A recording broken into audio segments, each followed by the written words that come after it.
Hi guys, எல்லாருக்கும் வணக்கம். நான் உங்கள் கணேஷ் காந்தி. ஸோ இந்த வீடியோவில் நம்ம ப்ரீவியஸாக நிறையா விஷயங்கள் ஒரு கிட்னி டிரான்ஸ்பிளான்ட் பேஷண்ட்டாக நம்ம என்னென்னலாம் ப்ராப்ளம் ஃபேஸ் பண்ணுறோம், ஸோ என்னென்ன ட்ரீட்மெண்ட்ஸ்லாம் எடுக்கலாம், நம்மளுக்கான டிப்ஸ் மாதிரி நான் கொடுத்துட்ருந்தேன் இல்லைங்களா. இந்த வீடியோ என்னென்னா, நமக்கு இந்த பிளட் சர்க்குலேஷன்ஸ் இஷ்யூஸ்லாம் வரும், பெயின் வரும்ல உடம்புல. சில சமயங்களில் கழுத்தில் வலிக்கும், சிஸ்டமில் உட்காந்திங்கன்னா கழுத்து வலிக்கும், ஒரு சில இடத்துல இந்த நமிச்சல் மாதிரி இருக்கும் பிளட் சர்க்குலேஷன் இல்லாததுனால. அதுக்கு நான் இந்த நிவியா அப்படிங்கிற இந்த பாடி லோஷன்ஸை யூஸ் பண்ணுறேன். ஓகே, இது நான் அமேசானில் ஆர்டர் பண்ணேன். ஸோ நான் உங்களுக்கு அதோட லிங்க்குக்கே ஷேர் பண்ணுறேன். நீங்கள் லோக்கல் ஃபார்மசி இல்லை சூப்பர் மார்க்கெட்லலாம் போனீங்கனாலே கிடைக்கும் இது. ஓகே, இதில் ஞாபகம் வச்சுக்கோங்க, இதில் செல் ரிப்பேர்னு போட்டிருக்கணும். Brightness, skin and repair, sun damage, all skin டைப்ஸ்னு போட்டிருக்கு. இதில் செல் ரிப்பேர்னு போட்டிருக்கோம் ட்ரேட்மார்க்குன்ட்டு. ஓகேவா, அதுதான் வாங்கணும். இது 200 ml, கொஞ்சம் பெருசு. ஆக்சுவலாக நான் இது அப்பாவுக்கு இது கொடுப்பேன், நான் பெயின் கில்லருக்கு இதையே போடுங்கன்னு சொல்லிட்டு. நம்ம அந்த தைலம் தைக்கிறோம்ல, அந்த மாதிரி இடத்துலலாம் இப்போ யூஸ் பண்ணாமல் ரொம்ப மைன்யூட், அது இவ்வளோ தான் யூஸ் பண்ணணும். சும்மா ரொம்ப ரொம்ப கம்மியாகவே எடுக்கலாம். ஆல்மோஸ்ட் உங்களுக்கு ஒரு கையில் ஃபோன் வச்சுருக்கேன், கரெக்டாக எடுத்து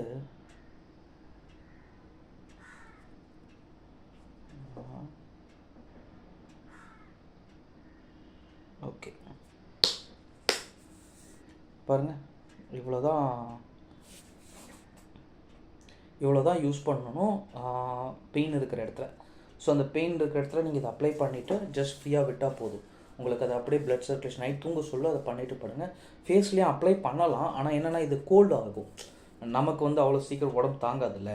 ஸோ உடனே கோல்டு வந்துடும், மூக்கெல்லாம் ஜலதோஷம் அதிகமாகிடும், அப்படியே நீர் கோத்துரும் உடம்பு முகத்துலலாம் நீங்கள் தேய்ச்சிங்கன்னா. அதனால் முகத்தில் தேய்க்கிறத அவாய்ட் பண்ணுங்கள். கழுத்து வலி, இடுப்பு வலி, முதுகு வலி, கையில் பெயின், சுளுக்கு இருக்கிற இடத்துல கூட தேய்க்கலாம் அப்படிங்கிற மாதிரி சொல்கிறாங்க. ஆனால் நான் இதுவரை சுளுக்கு வந்ததில்லைங்கிறதுனால எனக்கு தெரியல. நான் பெயின் கில்லருக்குலாம் இதை யூஸ் பண்ணுவேன். இது ஆக்சுவலாக நான் இது எப்படி எனக்கு ஐடென்டிஃபை பண்ணேன் அப்படின்னா, நம்ம இந்த கிட்னி டிரான்ஸ்பிளான்ட் ஆப்ரேஷன் சர்ஜரி போவோம் இல்லைங்களா, அப்போ நம்ம பெட் ரெஸ்ட்டில் இருப்போம் ஐசியூவில். அப்போ ஐசியூவில் இருக்க சொல்ல பார்த்தீங்கன்னா ஆல்மோஸ்ட் ஒரு 5 days நம்ம பெட்டில் தான் இருக்கும், எழுந்திரிக்கலாம் கூடாது. அப்படி இருக்கும் நேரத்தில் அவங்க என்ன பண்ணுவாங்கன்னா, நம்ம தொடையிலலாம் ஒரு எலாஸ்டிக் மாதிரி ஒன்று போடுவாங்க. நம்ம காலெலாம் பிளட் சர்க்குலேஷன் இருக்கணும், ரத்த ஓட்டம் இருக்கணும் அப்படிங்கிறதுக்காக. அதை போடுறதுக்கு முன்னாடி இந்த லோஷன் அப்ளை பண்ணுறாங்க. இந்த லோஷன் பாடி ஃபுல்லாகவே அப்ளை பண்ணாங்க எனக்கு. ஸோ பாடி ஃபுல்லாக அப்ளை பண்ணிவிட்டு காலில் அது போட்டாங்க. ஸோ இது போட சொல்ல பிளட் சர்க்குலேஷன் இருக்கும் அப்படின்னு சொல்லி போட்டாங்க. அதுக்கப்புறமா நான் இங்கே சிஸ்டத்தில் ஒர்க் பண்ணுறேன்ல, சிஸ்டத்தில் ஒர்க் பண்ண சொல்ல ஜிம் ஒர்க் அவுட்ஸ்லாம் பண்ண சொல்ல எனக்கு அப்பப்போ பெயின்லாம் வரும். ஸோ அந்த பெயினுக்கெல்லாம் இந்த லோஷனையும் நான் யூஸ் பண்ணிக்கிறேன்.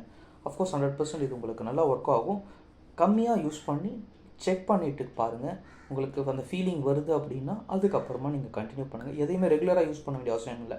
நான் சொன்னேன் இல்லைங்களா, எனக்கு இந்த ஆப்ரேஷன் பண்ண பிறகு இந்த தொடையாண்டை பார்த்தீங்கன்னா ஒரு மாதிரி இரிட்டேட்டாக இருக்கும். யூரின் போகிறதுக்கு முன்னாடி இல்லை யூரின் வர மாதிரி இருந்ததுன்னா அப்போல்லாம் இந்த இடத்துல எனக்கு ஒரு டிஸ்டர்பன்ஸ் இருக்கும். ஸோ அந்த பிளட் சர்க்கிள், அதாவது ஒரு மறுத்து போன மாதிரி இருக்கும்னு வச்சுக்கோங்களேன் அந்த இடம்லாம்.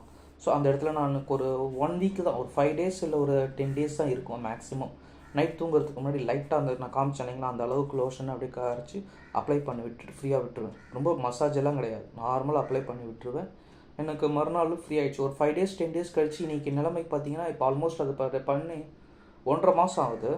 ஓகே, கிட்டத்தட்ட 2 வருஷமாக அந்த ப்ராப்ளம் இருந்தது. ஆனால் நான் அதை இந்த வேலையை செஞ்சு 1.5 மாதத்துக்கு மேலே ஆகுது. இன்னும் எனக்கு அதை பற்றின ஃபீலிங்கே இல்லை. அதை விஷயத்தையும் நான் மறந்துட்டேன்னு வச்சுக்கோங்களேன். அந்த அளவுக்கு எனக்கு சொல்யூஷன்ஸ் கொடுத்துருக்கு. அதனால தான் நான் வீடியோவை உங்களுக்கு அவ்வளோ கான்ஃபிடென்ட்டாக நான் சொல்கிறேன். ஓகே, ட்ரை பண்ணி பாருங்கள், ஒர்க் அவுட் ஆகும். வேறு ஏதாவது டவுட்ஸ் இருந்தால் கீழே கமெண்ட்ஸ் போஸ்ட் பண்ணுங்கள், நெக்ஸ்ட் வீடியோவில் பார்க்கலாம். தேங்க்யூ, டேக் கேர், பாய்.